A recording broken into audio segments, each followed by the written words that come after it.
Okay, so let's see. It's been a long way since the 80s and the 90s, and skateboarding has turned more professional, no? Now you are a Nike athlete, and as part of the Nike company, and sharing more or less the same status as Nadal and Neymar. Do you feel that that kind of fun skateboard is known for is now disappearing because you have to stick to agendas and all those things? It's funny you asked me about that. I was just talking to him about that yesterday. Es curioso que me preguntes esto porque justamente ayer estaba hablando con Trevor de eso. Yeah, because I started having that problem like maybe when I was like 22 or 23 years old, and luckily I caught myself, and because it started feeling like a job. I always had to go somewhere, be somewhere, do something for someone, this, that, and it was funny because I use this saying. I say sometimes my skateboarding career gets in the way of my skateboarding, but it comes with the territory. I would rather not have any other job in the world. You know, this is what I want to do for my job, you know. So, but luckily I've been able to figure it out. I've been blessed to be in a situation where I can have people around me to help take care of. It's weird, you know, in skateboarding you don't normally would think of a person would have an assistant or have you know, a manager or accountants, but I have that in place because that helps me focus only on skateboarding, so that I don't have to be running around doing every little errand that I need to do every day, or so I don't have to be the one every day paying my bills, doing all this, doing that. I don't, you know, so I found a way to get the right people in place, so now I can just focus on skateboarding, and now the fun is back. Again. Okay. Going back to this thing about losing or not having fun anymore, can you recall of any moment where you were under or snowed under stress or tension that you had to undergo regarding skateboarding in a professional manner? For example, championships, demos, shootings, whatever, where skateboarding was no longer fun? Yeah, you know, I've had a lot of moments at many different periods in my career where I'll be frustrated because my schedule is so busy and I just want to focus on skating real good, but somebody might need me to go on this trip and do this demo, and then I come home for one day, see my daughter for one day, then I go to the next trip, and then I have to go to the contest, and they expect me at everything to do my best, to be great at everything. But when I don't have enough time to skate like I like to skate every day, practicing all the time, and I don't feel like I'm on point, it gets frustrating because then I show up to a contest and I don't skate the way I want to, or I show up to a demo, I don't skate the way I want to, or if I go and I want to film in the streets, I don't have anything I want to film because I haven't been able to practice anything new. So I've found a lot of times where, like, I don't know how to balance all this stuff, and it has got me frustrated, and it has got me like depressed before. So I've learned over the years, and it's still very hard, I've learned to start saying no, like, no, I'm not going to this because I want to focus on this contest, or no, I can't go on that trip because I need to be at home filming in the streets, I need to be on my board. And it's just tough, but also, like I said before, it comes with the territory. This is part of the job, and you just gotta try your best at it, but it can be stressful, but for the most part, it's a dream come true. Okay, the question goes something like this. In our country, skateboarding is becoming more mainstream, and this brings up a lot of hot debates about people who are in favor and people who are against.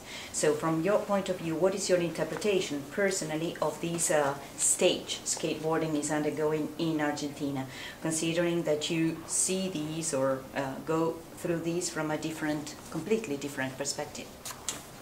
Well, I think overall skateboarding is a very individual thing.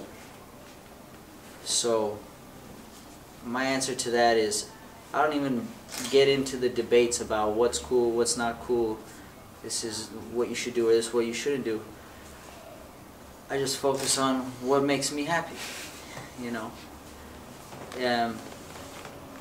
That's what I loved about skateboarding. When I got into it, it wasn't a team. I didn't have to wear a uniform. I could do what I want, pick the tricks I wanted to do. So I just focus on what makes me happy in this one life that I have to live. I'm not worried about somebody on the website saying, oh, you're whack because you got this sponsor, or you shouldn't do that. Do what you want with your life.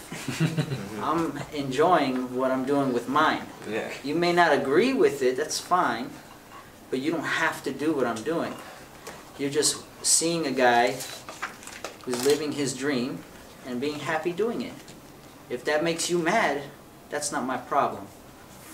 And the same note, you don't have to do what I want to do. If you want to just be only core and only a video part skater or underground, if that makes you happy, I commend you on that. Enjoy that. But at the end of the day, all these debates and everything aside, it's just about riding your skateboard. And I don't care what anyone thinks of me, you cannot deny that I love to ride my skateboard, and that's what it comes down to. About this new stage in your life?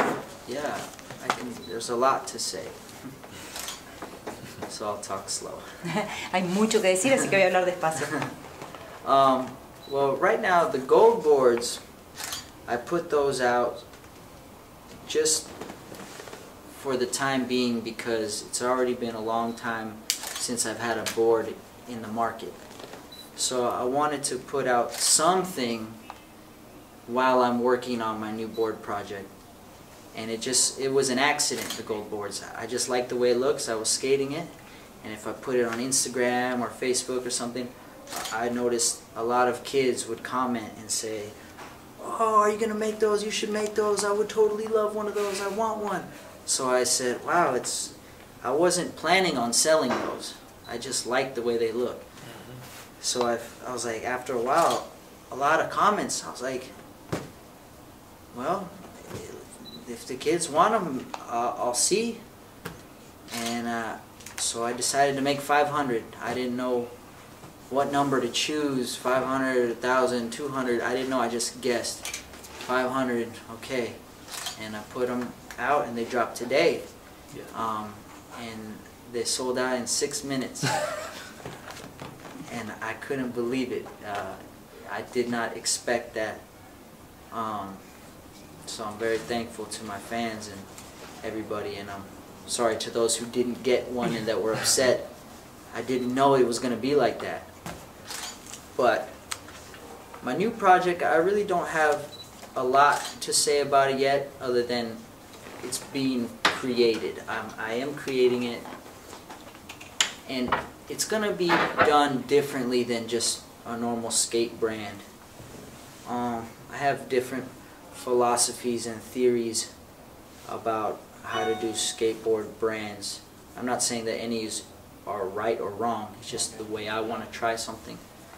And plan B, that's my family. I love all those guys. It's not no bad blood. I just decided I wanted to have more ownership of myself. I don't want to own anyone else. I don't want to be anyone's boss. I just want to be my own boss. And so I decided, you know, I want to try out making my own boards. Now I'm not naming a Paul Rodriguez skateboard, I'm just saying I want to make my own brand for myself. That's really what it came down to. And it's nothing against Plan B or any brand. I just feel as though I've earned my place now to where I can say, you know, I want to be in control of my career as much as I can. And that's the idea behind it. Conventional brand with a team, promoters and all that stuff, or do you plan to give a special twist around your image and or in terms of marketing? Right. Well, I think the way the new situation is going to be done will be a lot different than what we see from a traditional skate brand business model. But at the end of the day, it's still based around skateboarding. So the marketing will be based on skateboarding, and you know, kind of utilizing the available resources a lot more now. As far as your own social media, you have a lot of opportunity to market for free all the time. So I want to, of course, use that to my advantage, but of course I don't plan on staying away from the traditional, you know, magazines and websites. Of course I always want to be involved with them. And as far as a team goes, I'm still figuring that out. I'm talking to some people, and I just know that if we do this right, my whole goal with this is to help the actual skaters, the pros, the AMs, just have a little bit more control of their careers. And I got this idea because sometimes I would notice that skateboarders sometimes can come and go. Any day somebody can get a phone call and say, sorry, we have to kick you off. Sorry, you know, we got a new guy on the team, we got to let you go. Some people, when they get kicked off, you're like, okay, I can see they kind of deserve that. But some people, you're like, how is this amazing guy like struggling just to find a sponsor? So I'm not saying this is going to be the cure for that, but I want to try to create a model that will help the professional skateboarder who's putting his passion, his love into this, putting his body, literally his blood, sweat, and tears into this, so that he can actually earn something out of that and not just have good memories, you know. So that's my hopes, is that begins some type of help with that. And again, there's a lot of companies out there who stand by their guys and who support their guys. So I'm not trying to point out any brands, because I've been supported by some of the best brands you could ever want. I just also have some ideas, and I'm willing to take the risk and see if it works.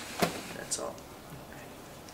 So what did you know about our country before visiting Argentina, and how can you sum up your feeling about people you've met, places you went to, and about the demo last Sunday? Yeah.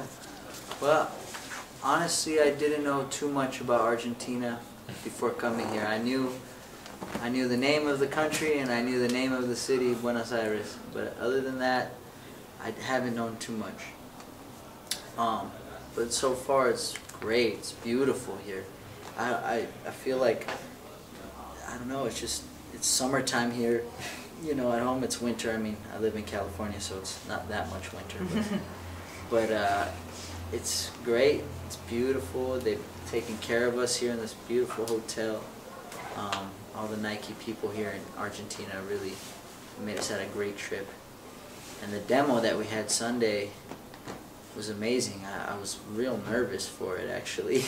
There's a lot of kids, small, like not really, but it was like an intimate event, just one obstacle, all the lights on us, and just surrounded by thousands of kids. You know, it made me nervous, but I was excited to skate, and I hope they all enjoyed it because I had a lot of fun. Well, before I came here, I came here last year, and I didn't really know much about it before I came last year. But knowing that I was coming back this year, a couple days ago, I was super excited because last year was really fun. Met up with Paris and all those guys again. They treat us amazing. They do everything they can to make sure that we're happy. I mean, this place is amazing. And then just going to the demo yesterday, like every single seat was filled up. Kids just screaming at the top of their lungs. Like, it was pretty nerve-wracking. Like, it definitely nervous. And then, I don't know, it's just always a good time, like, hanging out with everyone. Very nice. It's really hot. Nice pool. It's fun. I love it here. It's good. Okay, you guys. That's So, all. thank you. Thank you.